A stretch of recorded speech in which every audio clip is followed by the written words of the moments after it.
Deixe-me fazer uma pergunta desconfortável. E se a razão pela qual você está passando dificuldades financeiras não tiver nada a ver com o quanto você trabalha duro? E se o próprio jogo, as regras, a estrutura, a própria matemática da economia for projetado de uma maneira que torne quase fisicamente impossível para certas pessoas conseguirem sair dessa situação? Não estou falando de teorias da conspiração. Não estou falando em culpar o governo ou esperar que alguém venha salvá-lo. Estou falando de algo muito mais interessante e muito mais inquietante. A mecânica real de como a pobreza funciona. A física oculta por trás dela. Porque uma vez que você entenda essa física, poderá começar a arquitetar sua própria saída. Agora, antes que você role a página para baixo, deixe-me dizer do que este vídeo não trata. Este não é mais um daqueles vídeos do tipo esforce-se mais, acorde às 5 da manhã, beba água com limão. Esses conselhos estão por toda parte e, no entanto, de alguma forma, a maioria das pessoas que o segue continua sem dinheiro. Portanto, claramente algo está faltando nessa conversa. O que faremos hoje é ir mais fundo. Vamos encarar a pobreza não como uma falha moral, não como um defeito de personalidade, mas como um sistema. Um sistema de circuito fechado. Uma armadilha com mecânicas muito específicas e rotas de fuga muito específicas. Existem 5 ciclos que mantêm as pessoas na pobreza. 5 correntes invisíveis. E ao final deste vídeo, você será capaz de enxergar cada uma delas. E, o que é mais importante, entenderá exatamente como rompê-las. Vamos começar com uma analogia da física que vai ressignificar tudo o que você acha que sabe sobre dinheiro. Quando um foguete tenta sair da atmosfera terrestre, ele não está apenas lutando contra a gravidade em um sentido geral. Ele precisa atingir uma velocidade muito específica, chamada velocidade de escape. Se ele queimar 99% de seu combustível e atingir 99% dessa velocidade, ele não chegará a 99% do caminho até a órbita. Ele cairá de volta. Ele se espatifará. Porque abaixo da velocidade de escape, a gravidade sempre vence. É exatamente isso que acontece com milhões de trabalhadores todos os anos. Você se mata de trabalhar. Você economiza um pouco. Você começa a subir. Você chega à metade do caminho, e então o carro quebra. Ou chega uma conta médica inesperada, ou o aluguel aumenta. E como você ainda não atingiu a velocidade de escape, a gravidade o arrasta de volta para o fundo do poço. Às vezes para um nível ainda mais baixo. Porque agora você está exausto. Agora você está desanimado. Agora você tem menos energia para tentar de novo. É por isso que trabalhar um pouco mais duro não funciona. Na física da pobreza, o esforço linear produz resultados lineares, ou até mesmo nulos. Você precisa de uma força exponencial para romper a atração gravitacional. E aqui está a primeira verdade incômoda que a maioria das pessoas nunca ouve. A pobreza é cara. Pense nisso por um segundo. Ser pobre custa mais dinheiro do que ser rico. Como assim? Quando você não tem capital, não pode comprar no atacado. Você paga um preço unitário mais alto por alimentos, produtos de higiene pessoal e por tudo mais. Você não tem condições de comprar um bom par de sapatos, então compra uns baratos que estragam em um ano. No ano seguinte tem que comprar de novo. Enquanto isso, alguém com mais dinheiro compra botas de qualidade que duram uma década e acaba gastando a metade ao longo do tempo. Os pés dessa pessoa permaneceram secos. Os seus pés ficaram molhados o tempo todo, e você gastou o dobro por esse privilégio. Isso é chamado de teoria das botas de Vimes, sobre a injustiça socioeconômica. E ela se estende para muito além dos sapatos. Você paga taxas de cheque especial porque não tem uma reserva financeira. Você paga juros altos porque a sua pontuação de crédito é baixa e você é considerado um risco. Você contrai empréstimos caros de curto prazo porque precisa de dinheiro vivo imediatamente. O sistema cobra de você um prêmio por não ter dinheiro. Ele tributa a sua pobreza. Portanto, você não apenas corre a corrida carregando uma mochila mais pesada do que a de todos os outros. O peso dessa mochila continua aumentando quanto mais tempo você corre. Essa é a força gravitacional da pobreza. E agora você precisa compreender os 5 ciclos específicos que a geram. O primeiro ciclo é o que chamo de imposto da escassez. Existe um estudo seminal do pesquisador de Harvard, Sandhill Mullainathan, que revelou algo extraordinário. Quando as pessoas estão consumidas pelo estresse financeiro, não uma preocupação abstrata, mas aquele estresse visceral e imediato do tipo: como vou pagar o aluguel esta semana? Seu QI efetivo cai 13 pontos. 13 pontos. Para colocar isso em contexto, trata-se de uma deficiência cognitiva aproximadamente equivalente a de passar um dia inteiro sem dormir. É o mesmo que funcionar como um alcoólatra. Quando você está sob estresse financeiro, está literalmente operando com um processador comprometido. Seu cérebro entra em modo de sobrevivência, restringe seu foco à ameaça imediata e desativa o planejamento de longo prazo. Você não consegue pensar em investimento, não consegue pensar em desenvolvimento de carreira, mal consegue pensar além do próximo salário. E é aqui que a armadilha se aperta. Como sua capacidade mental está esgotada, você toma decisões ruins. Você contrai um empréstimo de curto prazo porque precisa de $200 hoje e não tem o estado de espírito necessário para calcular o que 400% de juros significam ao longo de 6 meses. Você come alimentos processados baratos porque é rápido, está disponível e seu cérebro não tem a capacidade mental para planejar as refeições. Você deixa de ir ao dentista porque isso custa um dinheiro que você não tem, até que o dente fica tão infeccionado que você acaba pagando 10 vezes mais por um tratamento de canal de emergência. Nenhuma dessas decisões ruins é estupidez. É a resposta racional de um cérebro sob cerco. Mas cada uma delas realimenta o ciclo e o aperta ainda mais. Então, como romper esse ciclo?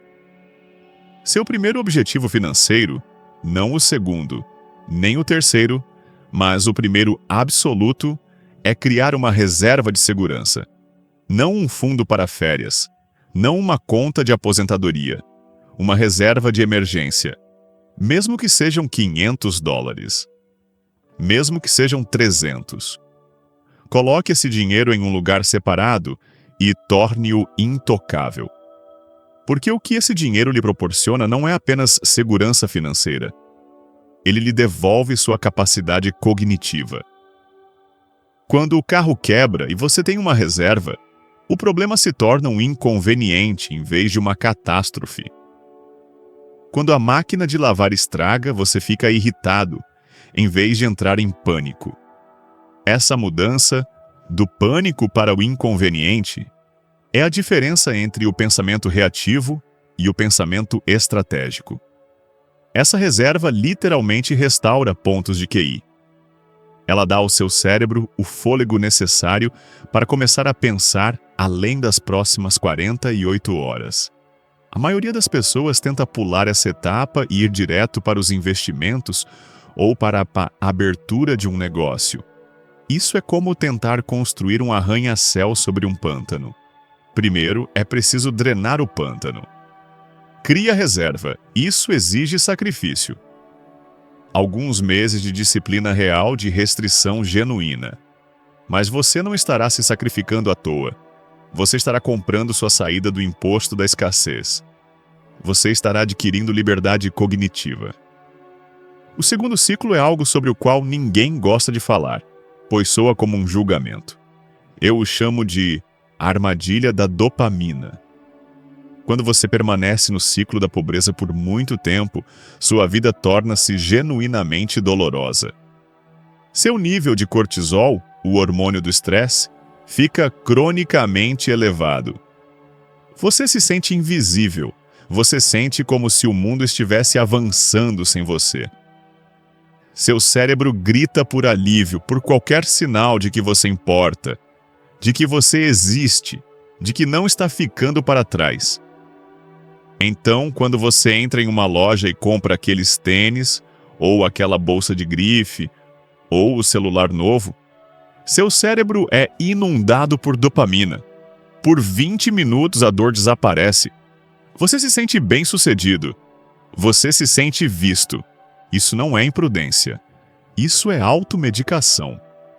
Você está usando o consumo da mesma forma que outra pessoa poderia usar o álcool, para anestesiar temporariamente a dor de uma realidade da qual não consegue escapar. O problema está na matemática.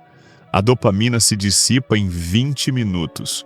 A fatura do cartão de crédito dura 20 anos. Você trocou um momento de alívio por anos de dívidas acumuladas. E isso revela uma das diferenças mais fundamentais entre o comportamento de construção de riqueza e o comportamento de manutenção da pobreza. Como as pessoas enxergam o próprio dinheiro. Pessoas presas nesse ciclo tendem a ver o dinheiro como um veículo para o prazer.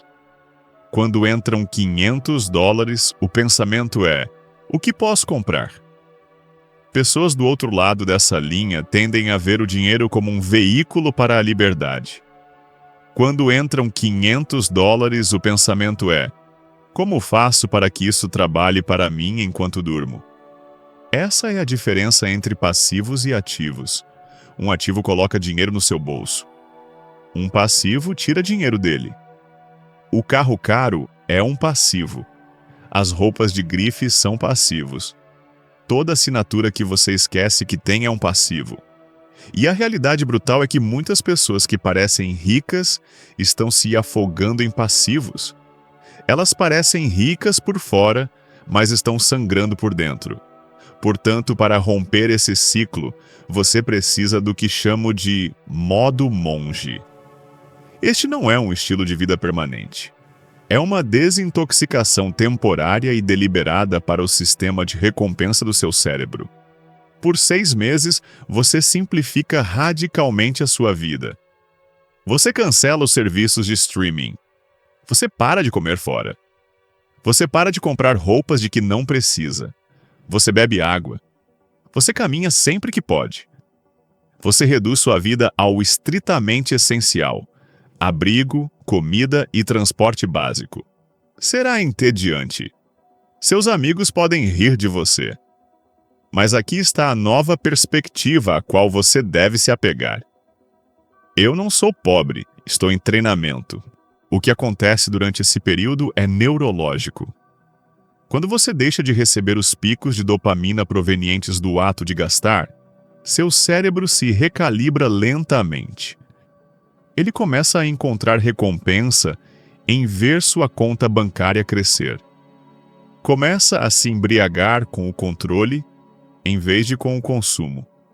E esse é um tipo de dopamina completamente diferente, pois esse tipo, na verdade, se acumula. Assim que você rompe o vício por objetos brilhantes, o sistema perde o domínio sobre você. Você se torna genuinamente perigoso para a economia de consumo, pois está livre dela. O terceiro ciclo é aquele que silenciosamente desgasta as pessoas ao longo de décadas.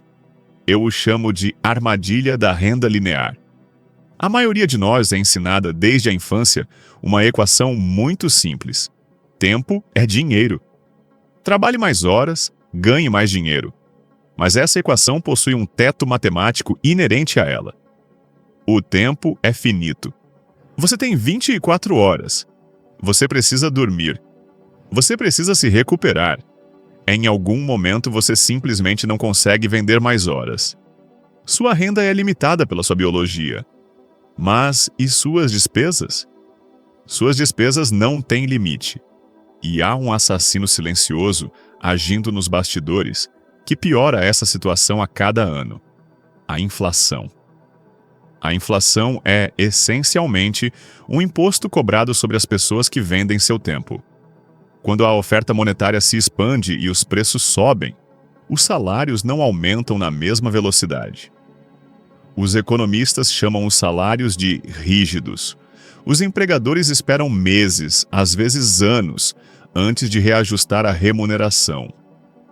A essa altura, a inflação já corroeu parte do seu poder de compra. Você trabalhou mais duro este ano do que no ano passado. Você ganhou mais. E, no entanto, de alguma forma, você tem menos. Você está correndo em uma escada rolante que desce e essa escada continua acelerando. Você não pode vencer este jogo jogando de acordo com as regras dele. Você tem que mudar o jogo. E a maneira de mudá-lo é desvinculando sua renda das suas horas de trabalho, passando de vender tempo para vender valor. Como? Construindo o que se chama de pilha de habilidades, Skill Stack. A maioria das pessoas gasta sua energia tentando ser absolutamente a melhor em uma única habilidade. O melhor programador, o melhor designer, o melhor escritor. Essa é uma estratégia incrivelmente difícil e competitiva.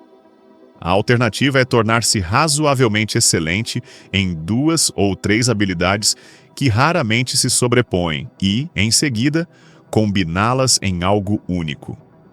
Pense nisso da seguinte maneira: se você é um operário da construção civil que também entende de vendas, você deixa de ser apenas mão de obra.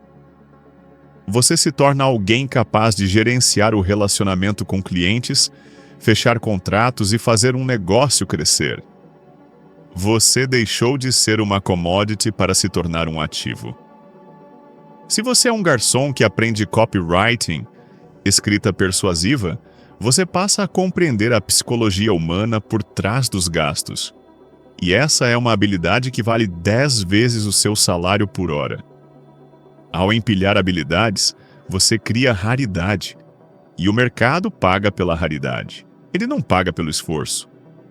Se você puder ser substituído por um adolescente ou por um algoritmo em uma semana, sua renda sempre refletirá isso. Você precisa construir um muro ao redor do seu poder de ganho. Aquela parede é o seu conjunto de habilidades. O quarto ciclo é talvez o mais emocionalmente doloroso de enfrentar. Eu o chamo de gravidade social. Existe uma ideia bastante difundida de que você se torna a média das 5 pessoas com quem passa a maior parte do tempo. E há neurociência genuína por trás disso. O cérebro humano possui neurônios espelho, sistemas projetados para nos ajudar a imitar subconscientemente o comportamento, os estados emocionais e as estruturas mentais das pessoas ao nosso redor. Fazemos isso automaticamente. Foi assim que sobrevivemos como espécie social. O problema é que, se você está tentando escapar de uma armadilha e está cercado por pessoas que fizeram as pazes com essa armadilha, seus neurônios espelho estão trabalhando contra você. Isso se manifesta no que, por vezes, é chamado de efeito balde de caranguejos. Você coloca um caranguejo em um balde e ele consegue sair. Você coloca 10 caranguejos no balde e quando um tenta escapar, os outros o puxam de volta para baixo. Não por maldade, mas porque o caranguejo que está escapando serve como um lembrete desconfortável do próprio aprisionamento deles. Quando você entra no modo monge, quando começa a economizar, quando começa a investir suas noites em aprendizado em vez de socializar, algumas das pessoas ao seu redor não celebrarão você. Elas dirão que você se acha melhor do que todo mundo. Dirão que o jogo é manipulado. Então, para que se dar ao trabalho? Dirão que você está desperdiçando sua juventude. Isso é a gravidade social. É o som de pessoas tentando proteger sua própria visão de mundo, puxando você de volta para dentro dela. Você não precisa ser cruel com essas pessoas. Não precisa cortar o contato com todos, nem fingir que é bom demais para as suas origens. Mas você precisa proteger sua mente. Você não pode se dar ao luxo de passar 3 horas por dia absorvendo o desespero de outra pessoa. E aqui está a boa notícia. Você não precisa ser convidado para um clube exclusivo para encontrar uma tribo melhor. Você vive em uma era notável, na qual as ideias das maiores mentes da história humana estão disponíveis gratuitamente. Você pode passar tempo com filósofos, cientistas, investidores, empreendedores, por meio de seus livros, suas entrevistas e seus pensamentos registrados. Quando você lê a biografia de alguém que construiu algo extraordinário a partir do nada, você não está apenas se entretendo. Você está baixando um sistema operacional diferente. Você está hackeando seus próprios neurônios espelho ao escolher de quem o pensamento ecoa em sua mente todos os dias. Construa um novo bairro em sua mente. Escolha de quem você é a média. E agora chegamos ao 5º e último ciclo. O motor da riqueza e o motor da pobreza dependendo de que lado dele você está. Eu o chamo de vazio composto. Dizem que Einstein chamou os juros compostos de a 8ª maravilha do mundo. Ele afirmou que aqueles que os entendem os ganham. Aqueles que não os entendem, os pagam. Se você se encontra neste momento no ciclo da pobreza, há uma probabilidade muito alta de que esteja no lado errado dessa equação. Você está pagando juros compostos sobre dívidas de cartão de crédito, financiamentos de automóveis, dívidas estudantis e empréstimos de curto prazo.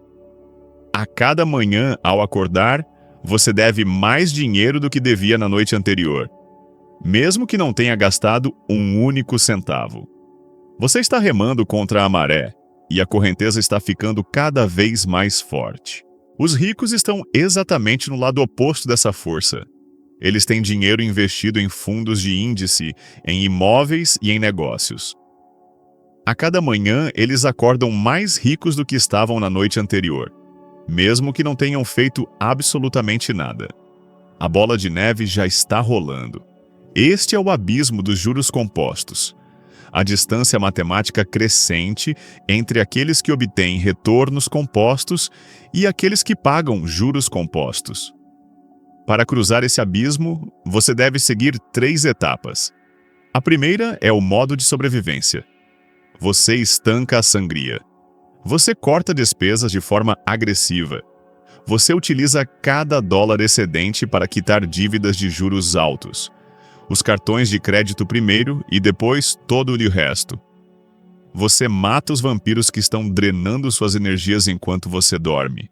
A segunda etapa é a acumulação. Assim que as dívidas desaparecem, até mesmo 10 dólares por dia investidos em um fundo de índice de baixo custo começam a surtir efeito. A princípio parece algo insignificante, vergonhosamente pequeno. Mas você confia na matemática. Você está construindo uma bola de neve. Você está fazendo a transição de quem paga juros compostos para quem os ganha. A terceira etapa é a liberdade. Este é o momento em que seus ativos geram renda passiva suficiente para cobrir suas necessidades básicas de sobrevivência. Essa é a velocidade de escape. Essa é a órbita. A partir desse momento, você não é mais obrigado a vender seu tempo para sobreviver. Você tem opções, e opções são a moeda da liberdade. Então, vamos ampliar a perspectiva e visualizar o mapa completo. Existem 5 ciclos que aprisionam as pessoas na pobreza: o imposto da escassez, o estresse financeiro que sequestra seu cérebro e garante que você tome decisões equivocadas. A armadilha da dopamina, a necessidade biológica de alívio que drena seu dinheiro antes que ele tenha a chance de gerar juros compostos. A armadilha da renda linear. O teto que a troca de tempo por dinheiro cria, silenciosamente corroído pela inflação a cada ano. A gravidade social, a atração invisível de um ambiente que aceitou suas próprias limitações. E o vazio dos juros compostos. Estar do lado errado da matemática, pagando juros em vez de recebê-los. Essas não são falhas morais, são forças estruturais. Armadilhas mecânicas. E como todas as armadilhas mecânicas, uma vez que você consegue enxergar exatamente como elas funcionam, pode começar a agir deliberadamente contra elas. A reserva de segurança anula o imposto da escassez. O modo monge rompe a armadilha da dopamina. O acúmulo de habilidades quebra o teto da renda linear. O insumo deliberado, os livros que você lê, as ideias que você absorve, reprograma a gravidade social. E a transição de dívidas para ativos faz você atravessar o vazio dos juros compostos. Nada disso é rápido, nada disso é fácil. A sequência de lançamento é brutal, mas a questão sobre a velocidade de escape é esta. Uma vez que você a atinge, a física muda. O atrito desaparece. A labuta transforma-se em impulso. O sacrifício converte-se em retornos compostos. Tudo o que antes trabalhava contra você começa a trabalhar a seu favor. A porta de saída dessa armadilha sempre esteve aberta. O sistema quer que você fique. Seu ambiente pode querer que você fique. O medo quer que você fique. Mas o mapa está agora diante de você. E a única coisa que resta é a decisão.